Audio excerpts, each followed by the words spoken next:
아니에요. 그럼 얘 어디서 왔을까 얘? 중앙에다 뿌려놨대요. 중앙에다 뿌려놨더니 깍지가 어떻게 됐냐면 위하고 아래에 있대요. 결론은 뭐냐? 안 죽은 거야. 아니 단순하게 생각해봐. 여기서 섞어갖고 뿌리 닿기도 전에 요렇게 백날 해봤자 하나하나 꼼꼼하게 원리 원칙대로 하다 보면은 잡혀요. 두둥. 저 잡놈이 보이시죠? 아장아장 걷고 있는 9월 23일에 등산작용이 제일 활발하게 움직이는 시점에 4시 조금 넘은 시간입니다. 아우 저 잡놈 저 저 새대가리 진짜 이 자식 저거 어떻게 나갈게요 저거. 나 진짜 답답해 죽겠는데 저 자식 왔다 갔다 하다가 저거 다 뜯어먹고 다 엉키고 저거. 아유 참 안 그래도 신경 쓸까 많은데 별로게 저희 새놈의 새끼 저거 산비둘기 같은데 저 아무튼 잡놈의 새끼. 실바티카. 실바티카라고 하면 잘 모르실 수 있는데 감룡이 친구입니다. 감룡이 친구. 발바닥 모양으로 생긴 감룡이 친구인데 별꼴이네. 엊그제 저기 그 깍지 얘기 잠깐, 아까도 낮에도 저쪽에 손님이 도대체 깍지 뭐 서로 말들이 당연히 말이 다르지. 당연히 자기들 생각하는 게 다르고 당연히 다르지. 하지만 제가 말씀드리는 거는 농진청, 농업기술센터, 각 현장의 교수님들, 그리고 참고 자료는 선인장 연구소 자료도 참고하고 있습니다. 더불어 후원인에 아시겠지만 전국의 다육이 맛간거 집합소였습니다. 예전부터 다 그런 거 참고하고 이윽 저기에 심은 거, 생마타에 심은 거, 뭐 사냐초 조국토에 심은 거, 에스라이트에 심은 거, 뭐 어디에 심은 거 다 통털어서 전부 다 제가 여태까지 관리를 하고 보고 왔으며 전국을 다니면서 이 농장 저 농장 특히 해외에서 들어오는 일부 빨간색 헐렁헐렁한 거 겁내 가벼운 거 있죠. 그거 겁내게 조심해야 되는 그런 상황도 다 겪어봤습니다. 제 말이 정답은 아니지만 정답에 가까우니까 지난 자료 충분히 활용하시고요. 완전 FM으로 해놓은 거예요. 그래서 아까도 오전에 오신 분은 이렇게 복잡해 까다로워라고 할 수도 있겠지만 단순하게 하셨으니 수년을 고생을 하신 거고 조금 복잡한 게 아니라 원리 원칙대로 하시면 그 피해는 현저히 줄어든다. 얘는 왜 실바티카 앞에 놓고 깍지 얘기를 하고 있나? 여기 지금 제가 포인트 잡은 데가 다 이 자식들 이제 뜯어먹을 거 없으니까 여기까지 다 뜯어먹네. 여기 보시면 깍지벌레 이렇게, 그리고 이렇게 뒷면 여기 약충, 얘네들이 잘 돌아다녀요. 한 2령충 3령충 되면은 거의 고정이고 빨빨거리고 돌아다니지 않고 딱 맘 잡고 이제 씹어먹고 있고, 1령충 그 제가 현미경 촬영 여기서도 안 보입니다. 현미경 촬영에서 보여드린 애들이 빨빨거리고 돌아다녀요. 그럼 얘 어디서 왔을까 얘? 엊그제 저기 그 부천에 그 젊은 언니 오빠들 제가 봤을 때 저번에도 말씀드렸지만 그분들 내년 봄이면 데이터가 이제 잡힐 거예요. 테스트도 많이 해보고 공부도 많이 하신 것 같아서 깍지 그 뿌리는 거 입제, 제 입제에 대해서도 말씀드렸죠. 하지 마시라는 게 아니라 하는 게 도움이 되지만 100% 방제는 택도 없다. 그분들이 입제를 중앙에다가 그 설명에 들은 바에 의하면 중앙에다 뿌려놨대요. 중앙에다 뿌려놨더니 깍지가 어떻게 됐냐면 위하고 아래에 있대요. 아무래도 얘네들도 그 중앙에 뭐 싫어하는 물질이 있으니까. 근데 결론은 뭐냐? 안 죽은 거야. 안 죽었다고. 그러니까 입제 그전 영상 있지만 흙에다 섞어가지고 뿌리 닿기도 전에 녹아내리는 것보다 뿌려주시라는 게 그런 이유가 커요. 위에 상단에 심은 지 한 2, 3개월 정도 지나서 엉간에 자리 잡으면 위에다 좀 뿌려주세요. 입제를 사용하지 마시라는 게 아니라 그게 더 효율적이야. 그 다음에 그 전에 했던 얘기 통합으로 제가 한번 해볼게요. 입제의 특성상 침투이행성이 많기 때문에 뿌리가 빨아먹고 퍼지면서 애들이 딱 씹어 먹었을 때 효과가 있는 거니까 여름에 섞어봤자 효과가 적어요. 여름에 우리가 물 안 주잖아. 겨울도 마찬가지. 그러니까 1년 12달에서 봄, 가을 빼놓고는 입제가 하는 역할이 적어도 다육이에는, 다육식물에게는 효과가 적을 수밖에 없어요. 그러니까 위에 좀 뿌려주시라고. 그래서 물 주시라고. 아니, 단순하게 생각해봐. 여기서 섞어갖고 뿌리 닿기도 전에 우리가 심을 때 뿌리를 막 이렇게 집어넣어요? 아니잖아. 기껏해야 요만큼이고, 어쩌게 커팅했을 경우에는 뿌리가 내리고 있잖아요. 그러면 여기까지 차는 기간이, 그 기간이 걸리잖아. 물은 계속 들어가고, 그럼 물로 다 씻겨 내려가잖아. 그런 원리를, 입재를 이용을 하려면 좀 뿌려가지고 활용을 해보시는 게 더 좋지 않을까, 제 생각입니다. 그래서 저는 활용을 안 해. 그 다음에 저번 주에 저기 분당에 땡땡이 언니께서 또 하시는 말씀이, 뭐 여름 되면 뭐 매니아들도 안 오니까 뭐 매장에 깍지 천국이래. 막 어쩔 수 없어. 그게 여름 되면은 다들 식태기에 빠져. 날도 덥고. 에이, 뭐 안 가거든.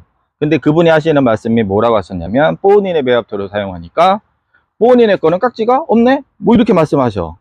제가 거기다 약을 넣은 게 아닙니다. 약을 넣은 게 아니지만, 제가 그래 말씀드렸지. 아유, 그러니까 되게 좋은 거예요. 그러니까 배합도 1번, 2번 얼마나 좋아. 깍지도 안 생기고. 그런 얘기를 하면은 제가 개념이 없는 놈이고, 흙하고도 상관이 없고 어떠한 물질하고도 상관이 없습니다. 깍지는 없으니까 안 생긴 거예요. 하지만 이렇게 생각할 수는 있어. 수분에 민감한 건 사실이에요, 깍지가. 근데 단순하게 생각해요. 단순하게 깍지야, 내가 깍지야. 자꾸 뭔가가 물이 막 들어와. 그러면 호흡이 잘 원활하게 될까요, 안 될까요? 호흡이. 깍지가 물이 많은 식물보다는 물이 적은 식물에 생기는 건 사실입니다. 하지만 일반 나무에, 야외 저 밖에 나무에도 깍지벌레는 있어요. 다육이만 있는 게 아니에요. 귤가루 깍지벌레가 왜 귤가루 깍지벌레냐면, 귤나무에 있으니까. 귤나무에 있어서 거기서 처음 뭐 연구가 됐겠죠. 그래서 귤가루 깍지벌레라고 칭했겠죠. 다육식물에 주 적은 귤가루 깍지벌레가 많습니다. 얘네들, 여기 얘네들. 그러니 아무래도 물이 많거나 뭔가가 흙이 좀 축축하다고 하면은 호흡이 조금 곤란했기 때문에, 건조가 좀 덜 됐기 때문에 적을 수도 있지. 하지만 결론은 흙하고 상관은 없다. 어떠한 흙에도 깍지벌레는 예외란 없다. 있으니까 생긴 거다. 이렇게 결론을 내리면 됩니다. 약도 치실 때 아무리 위에 백날 이렇게 흠뻑 해봤자, 이렇게 백날 해봤자 애들이 요 뒷면에 있기 때문에 뒤에를 안 맞추시면 의미가 없다고 말씀을 드렸습니다. 그리고 방제가라는 게 있고, 일반 농약도 방제가가 있고, 친환경 자재도 방제가가 있기 때문에 한 번에 다 맞아도 죽지는 않습니다. 다만 죽어 보일 뿐, 어딘가는 굴러다니는 게 어딘가는 박혀 있기 때문에, 그 다음에 우리가 약물에 안 맞은 그런 공간이 있기 때문에 얘네가 또 뛰쳐나옵니다. 그러면 아우 씨 힘들어 뒤지겠네, 이거 앞뒤로 묻혀야 되고, 아유 이거 힘들어 갖고 다육 키우겠어? 그런 게 아니고, 하시다 보면 감소가 돼요. 통풍하고 전혀 상관이 없고, 오히려 바람이 잘 통하면 저쪽에서 이쪽으로 날라올 수도 있어요. 그래서 얘가 처음에 이파리가 조금 올라올 때 왔긴 했지만, 그때 당시에 초창기에 이게 이파리가 이렇게 세력이 좋아질 때까지 없었거든요. 이게 여름 바로 전에 왔으니까. 그러면 제가 최근에 본 적이 없는데, 제가 못 본 거겠지. 얘네는 있었는데. 이렇게 지금 끝까지 다 돌았어. 얘네가 다 지금 끝까지 돌았다는 건, 애초에 약충이 묻어 있다든가, 그러면서 1령충, 2령충 이 사이클이 돌아가면서 증식을 했다고 생각을 할 수가 있고, 두 번째는 팬이라든가 기타 바람, 또는 제가 사용했던 핀셋에 어디서 옮겨 붙어서 생겼을 수도 있죠. 없다가 생긴다는 거는 오직 하느님만 할 수 있습니다. 이거는 불가능해요. 없었는데 자연 발생됐다, 그건 말이 안 되는 상황이에요. 어떻게 생명체가 없는데 어떻게 생겨? 말이 안 되지. 없다가 생기는 게 어떻게 그게 말이 돼? 아니 상식적으로 생각해 보세요.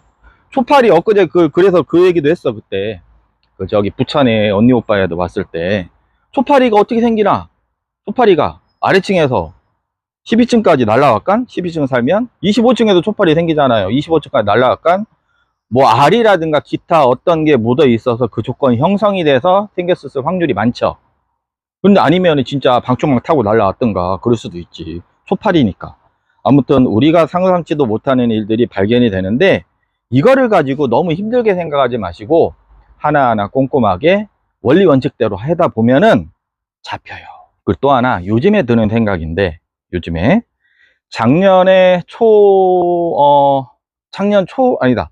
작년 말 정도까지 깍지벌레 피해가 엄청 심했어요. 농장에서 입고되는 거 웬만한 농장 한 비율로 따지면 60에서 70%는 지하부 뿌리에 있는 애든 지상부든 다 있었습니다. 그런데 올해 초 중순부터 저희가 입고되는 걸 봤을 때는 90%가 없었어요. 10%는 여전히 있고요. 그거는 어떤 의미로 볼 수가 있느냐, 왜 유튜브 영상이나 뭐나 막 판매가 되잖아요. 그럼 초보자들도 받아보고, 그러면 그분들도 어느 정도 키우다 보면은 깍지벌레가 발생한 것도 알고, 그 다음에 제가 현미경 영상 찍어 놓은 거 있으니까 유심히 보다가 뿌리에 허연 게 곰팡이가 아니고 깍지였네, 이렇게 생각할 수도 있고, 이런 게 하다 보면 크레임이 어디로 가? 판 매장으로 들어가겠죠? 우리 같은 매장은 어떻게 돼? 농장에다 다시 얘기를 하겠지. 그 농장에서도 이제는 어느 정도 깍지의 인식을, 그다음에 본인들도 느꼈지. 저명관수를 하게 되면 어떻게 될까? 물을 주면 깍지들이 우리가 물을 이렇게 주면 튕겨 나가죠. 그럼 둥둥둥 뛰다가 따나분에 갈 수도 있고, 그 다음에 그 뿌리, 지하부 뿌리, 나중에 다시 한번 정리해 드리겠지만 걔만 집중으로 물구멍으로 빠져나와서 떨어진 애가 어디 가요? 옆으로 켜서 옆에 화분으로 간다고요. 팩트입니다. 팩트. 카드라가 아니라 팩트. 그래서 농장에서도 그런 걸 인지를 하고, 약물의 저면관수 요즘에는 대부분 저면 다육이를 키우니까 약물을 풀어갖고 저면으로 해서, 그러면 효과가 거의 완벽하죠. 전체가 다 묻어버리니까. 우리가 여기 흙에 위에 뿌려봤자 이 안에 물길이 있잖아. 대부분 다 건더기만 있고, 이게 밑으로 줄줄 새잖아. 마사 사이로, 펄라이트 사이로, 산야초 사이로 공극이 있으니까 빠져나가니까 아무래도 깍지의 약물이 묻을 확률이 줄어들죠. 건더기가 많으면 많을수록. 근데 공극이 적으면, 또는 물에 이렇게 풍덩 담갔으면 약물에 더 담글 확률이 더 많아지죠. 그래서 농장에서도 요즘에는 좀 깔끔한 상태로 온다. 하지만 초파리처럼 또는 생뚱맞게 엉뚱한 식물에 깍지벌레가 발생하는 경우도 있으니, 야, 이거 평생 우리 같이 살아, 그런 개념보다 조금 밀도를 줄이면서 방제를 하는 식으로 생각을 하시는 게 편합니다. 이해되시죠?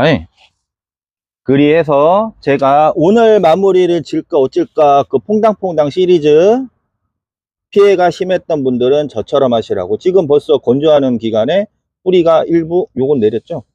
얘는 내렸잖아.